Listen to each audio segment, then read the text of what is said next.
You're listening to the Journey Podcast. How can you bring more joy into your life? Find out from a woman who navigates daily joy with her family, friends, and clients. Hi, I'm Petra Brunbauer, and with decades of experience with sadness, pain, anxiety, and stress, I finally figured out how to leave all that behind. And this podcast shows you how to break free permanently so you can reclaim your sanity and find the self-esteem and energy to go after the life you desire. With real talk about mental health, holistic healing, and the tough journey of coming out the other end. This is the Journey Podcast. Welcome to today's episode. Today is part of Mental Illness Awareness Week in the US. The theme this year is Back to Basics. For this bonus episode, I connected with an amazing coach who teaches moms how to find more joy. Aleza Raymond started her professional career as an elementary school teacher in 1995 in the suburbs of Denver, Colorado. In 2003, she relocated to Avon in the beautiful Colorado Rockies to continue teaching. Soon after, Lauren began to coach teachers to better their practice in the classroom. Once she had children, the family goal was to raise happy, healthy, respectful, and mindful children.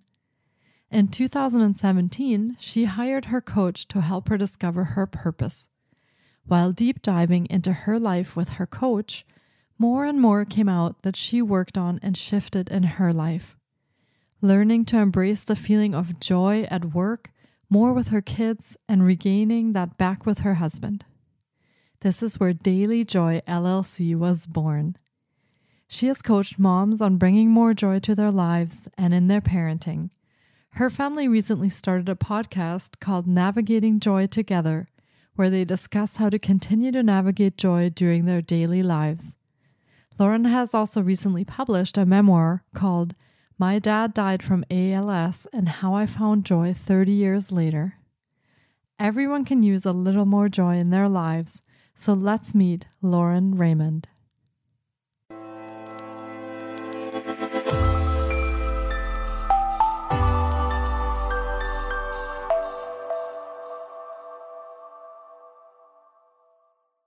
Hi, Lauren. It's fantastic to have you on the podcast today. I've been looking forward to our chat because we will be talking about joy, but not just the feeling of joy, but your unique interpretation of it for holistic healing. Welcome to the podcast. Thank you so much, Petra. I'm so honored to be here. It's really exciting. And can you share a little bit about yourself and what brought you on this path?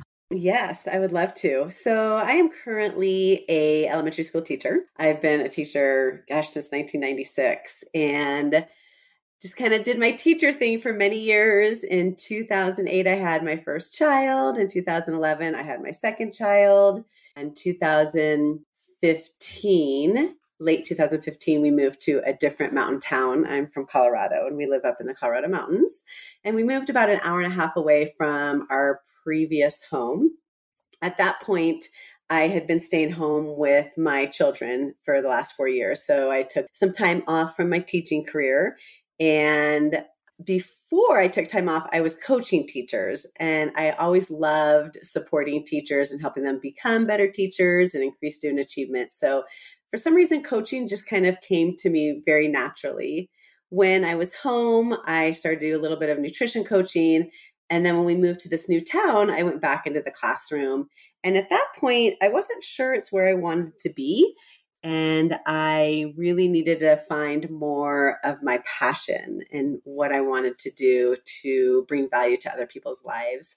So I ended up connecting with a past parent of mine. I had taught her daughter in second grade, and she was a passion and purpose coach. So I ended up hiring her, and we worked together for 6 months. And it was an extremely enlightening 6 months together. And I learned so much about myself. And through our work together, the word joy kept coming up. And by the end of our work together, I realized that I just had more to give to people. And I really wanted people to start learning about joy and how to live more joyfully. in our family, my husband and I really try to create a very happy, healthy family relationship with our children and ourselves and all of us together as a family. And it's not easy. I mean, we are just like every other family. We have our ups and downs for sure. But I thought that combining that together in our quest for joy would be really powerful. So I started practicing that myself, how I could be more joyful in my life, how my family, my kids could be more joyful, and then my husband and I, because, as a couple, we just tend to get into this pattern of doing things every day, our normal lives, work, taking care of the kids, bills, all those normal jobs. And I think we really do lose joy that we can have with each other and as a family together. So that was my Yeah. quest. And my family bought into it, which was great. And we've been focusing on it for several years together now. And I started to do a little bit of coaching with some moms, and I did some joyful parenting classes. And then the pandemic hit. So all that kind of tanked a little bit. I still kept putting content out on social media because I really believe even if somebody would just read something that brought value to them, that might help them for that day, bring a little bit more Mhm. joy into their lives or help them make a quick Exactly. shift. And then during the pandemic, I kind of started having this idea of a family podcast, and I started writing a memoir, something about an experience in my past that I have wanted to write about for many years, and it just wasn't the right time. So we ended up publishing our podcast, which is called Navigating Joy Together. It's our family and it's our quest on how we navigate joy together and what kinds of things we put into place during our challenging times and as a family, and how we bring back joy daily, or how we communicate and create more joy together. And then my book is called My Dad Died from ALS and How I Found Joy 30 Years Later. And that's really just my whole experience when my dad was ill when I was young, and how that affected me for 30 years, and how I was able to bring joy back into my life after I realized the effect that's had on me for the last 30 years. So that is how or why I am where I am right now. Wow, thank you so much for sharing that. And it sounds like you've had a very busy few years, that's for sure. Yes, very busy, but it's been worth it. Yeah. And there are a lot of happiness programs, and I'm going to put that in air quotes, out there on the internet, and they come in all sorts of shapes and forms, and there's different things that are included. But what would you say the difference between happiness and joy is?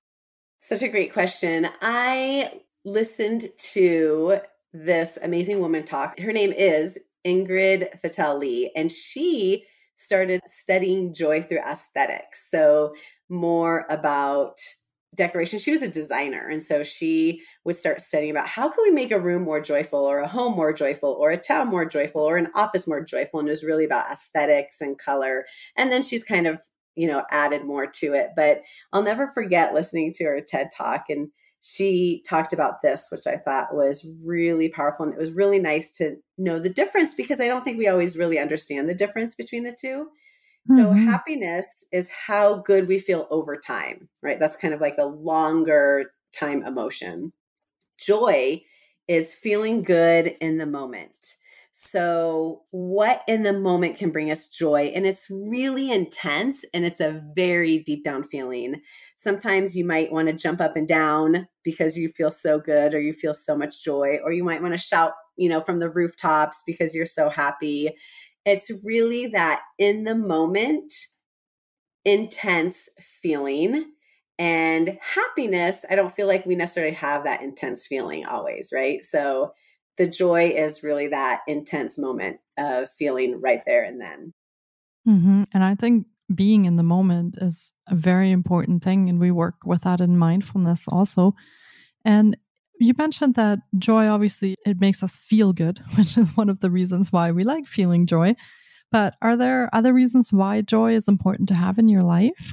Well, I think it does so much. When I, just as a mom and my practice with it, I know that when I'm in a negative state, it affects everybody around me. So if I'm feeling mad or stressed or angry, my kids feel that. My husband feels that, and it completely changes the whole energy of that environment at that time. And it tends to not create a very joyful moment or environment, right? And then all of a sudden there might be people angry at each other and so forth. So I really believe that that is one huge reason why it's important to really kind of focus on it.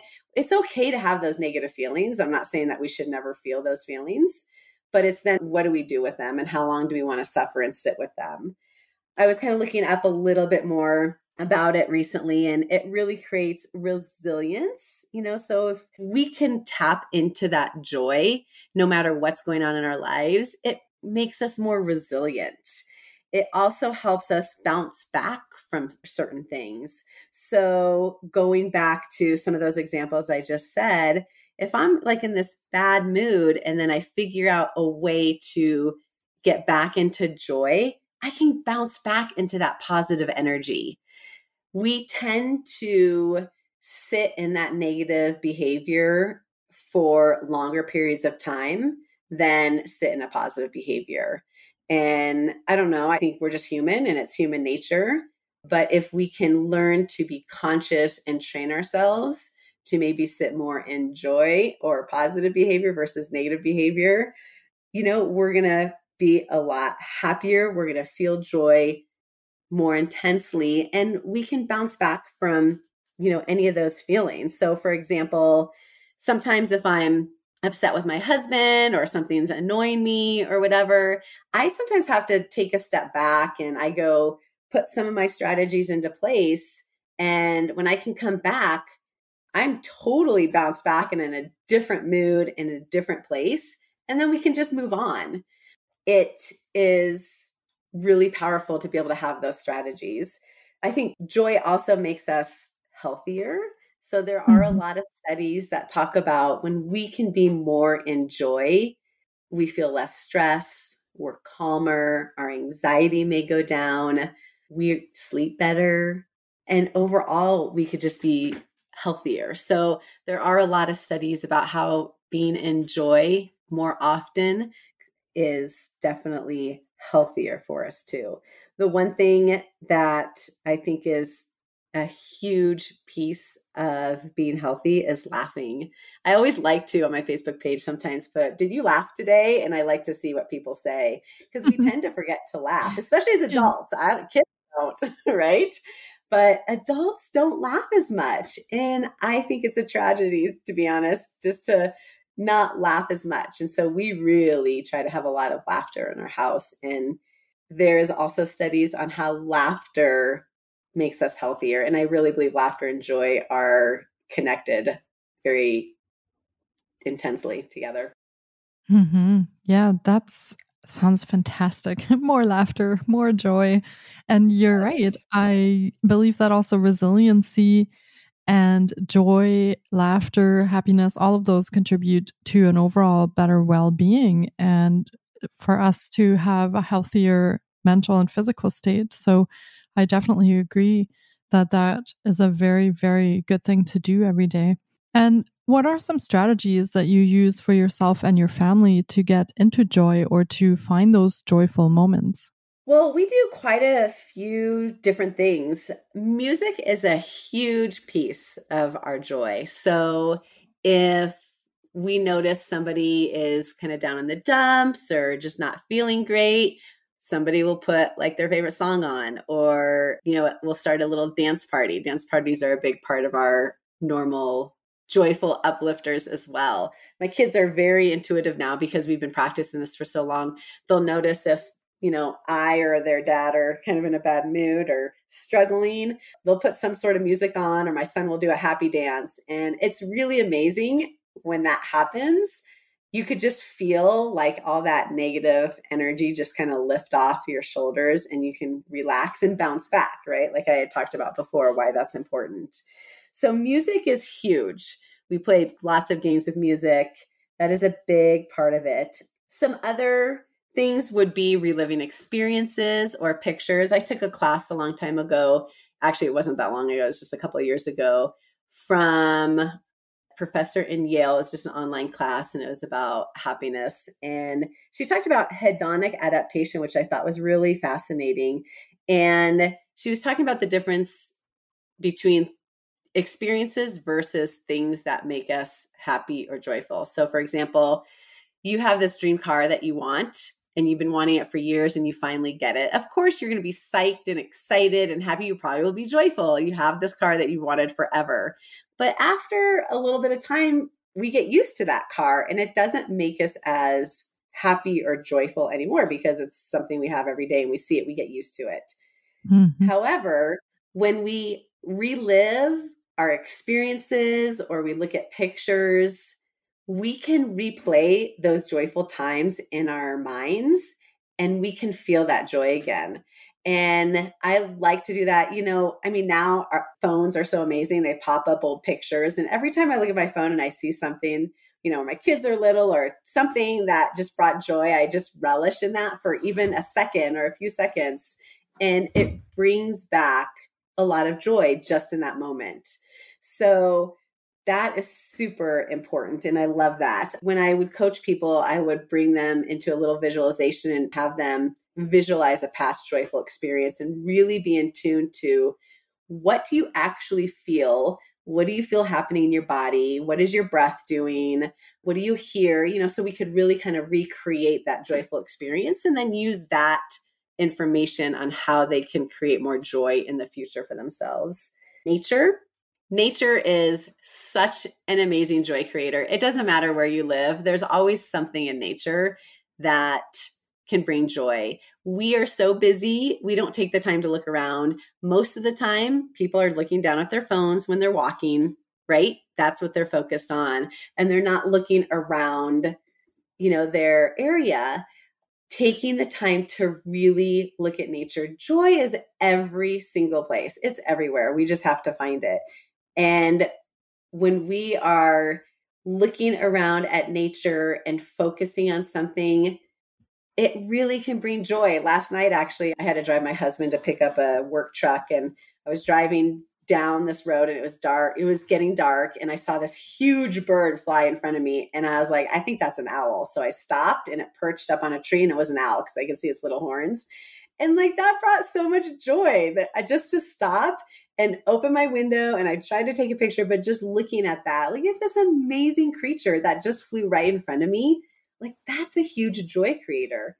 Yeah. So nature is huge, so we just need to take the time to look around. It could take 1 minute to really look around at one thing around you, looking at our surroundings.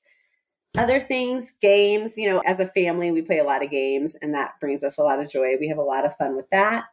Sometimes people might love to bake things, but they don't do it as much, or experiment with food. There's so many things. I would encourage people to kind of look at what are some things that they love doing that they might not do enough, and bringing that into their daily schedule. Exercise could be joy, it just kind of depends. But I think some people will need to look at their passions and try to bring that stuff in. But if that's too difficult at this time, it's just, looking around, looking for it because it's there. Mm-hmm. Wow, that's some great advice and some great strategies. And I love how you got your whole family involved in this. I find that amazing.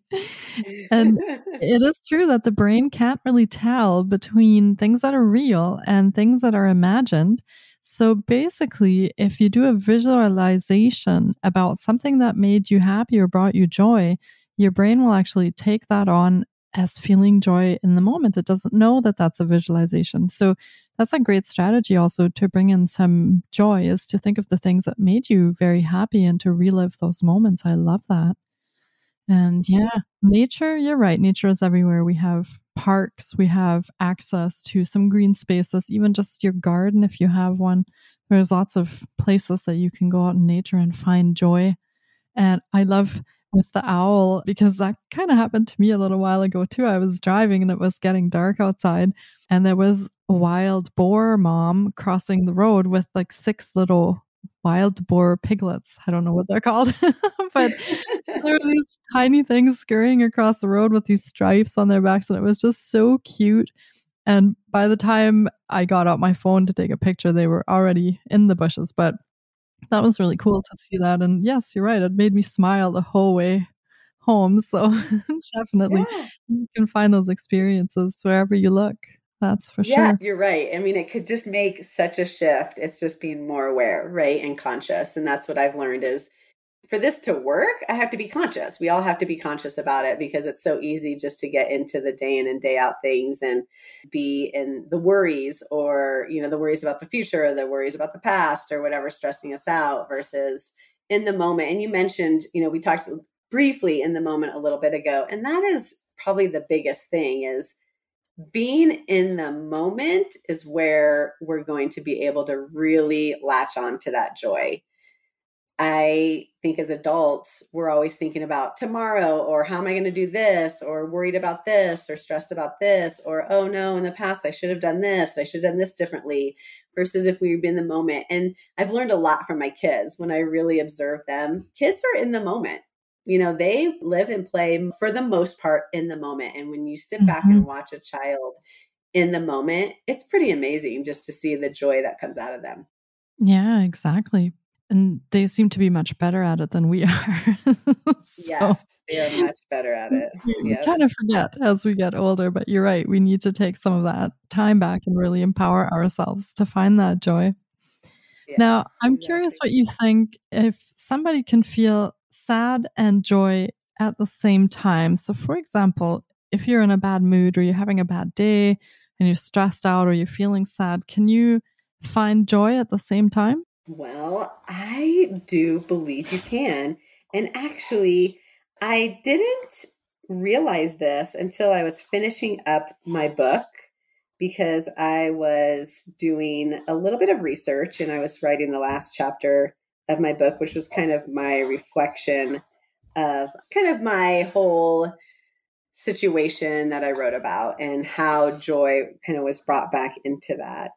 And I had been listening to some other podcasts, and I remember the person I was listening to talked about, she had a guest on, and she was talking about how we can feel sadness while being in joy as well. And when I heard this, it just clicked and it helped me form and finish this last chapter that I was writing.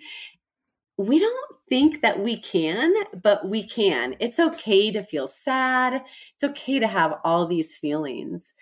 However, during that time of sadness, we can tap into the joy, right? When we're sad, that negative feeling takes over and we could suffer in it for a very long time. I mean, it could just take over for hours, it could take over for days, it could take over for weeks.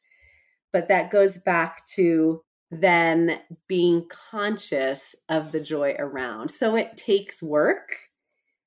And if we put the time into it and we're conscious, we can do it. So in the last chapter of my book, I talk about the sadness that I feel. My dad died when I was 18 and I never had Mhm. an adult relationship with him. He's not around to be a grandfather to my children, to be a father-in-law to my husband, to enjoy the place where we live because he would love being where we live, whether he lived here or just visited, it's his kind of place. Mhm. And I get really sad about that always, like deep pain in my heart, sad. It really almost breaks my heart. But Yeah. I also will think about how joyful my children would make him and how happy he would be if he was on the river fishing right down the street or skiing with my kids or seeing them play their sports or listening to them play their music. And so even though I'm in that sad state, because that sadness will never go away. I mean, he'll never be back. So Mhm. even though I'm in that sad state, I think about the joy that he would have if he was here. And it hurts. Believe me, it is not easy and it's extremely painful, but I can still feel that joy when I think about that. Mhm. So it's again, like I said, just being conscious and working at it to find that joy as sad as things can be in our lives because we do have a lot of sadness and there's nothing wrong with that. It's just a matter of how we want to live with it and deal with it, every day.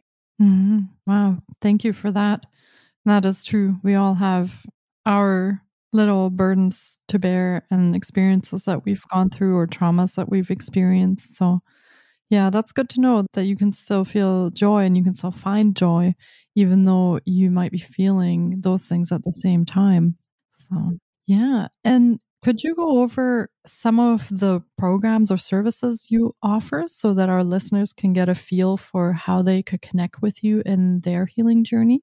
Sure. So the coaching that I've done has always been based on three pillars. I always like to focus on joy with self first, because in order for us to feel joy with friends and family or in our work or whatever it may be, we have to have joy within ourselves first. So I work with people in learning how to create that joy every day, even in the midst of suffering or whatever is happening, or sadness or stress.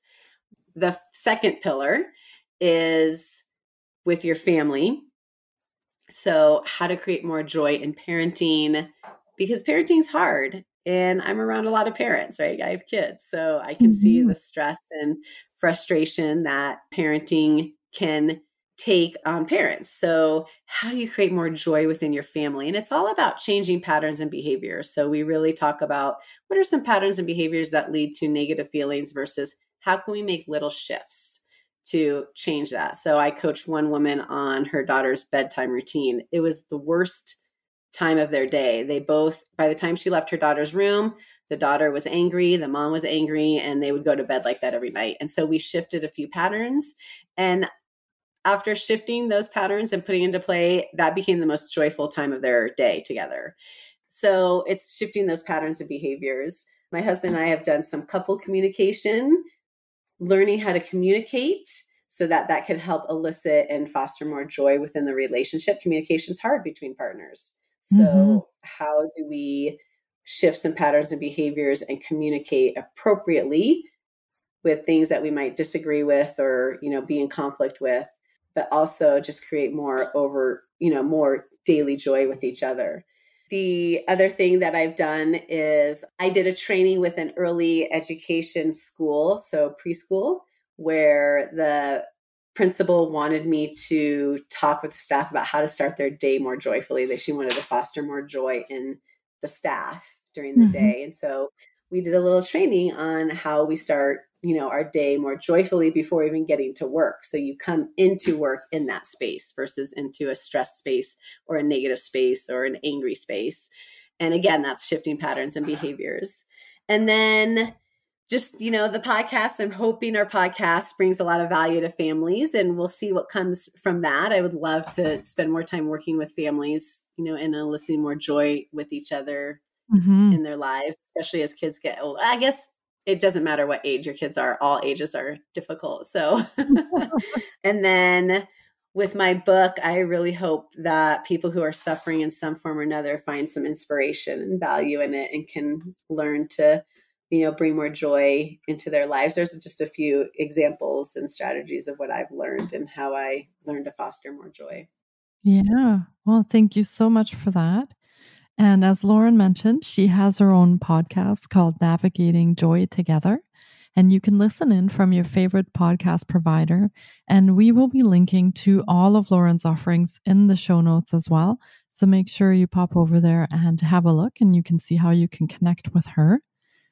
Well, this has been another incredible episode, and I really hope our listeners have thoroughly enjoyed our journey into joy. It has been fantastic chatting with you on the podcast, Lauren. Thank you so much for your time today. Petra, thank you so much. I'm always so passionate about just talking about this topic. So any opportunity I have, I'm very grateful for. So thank you so much for having me talk about it.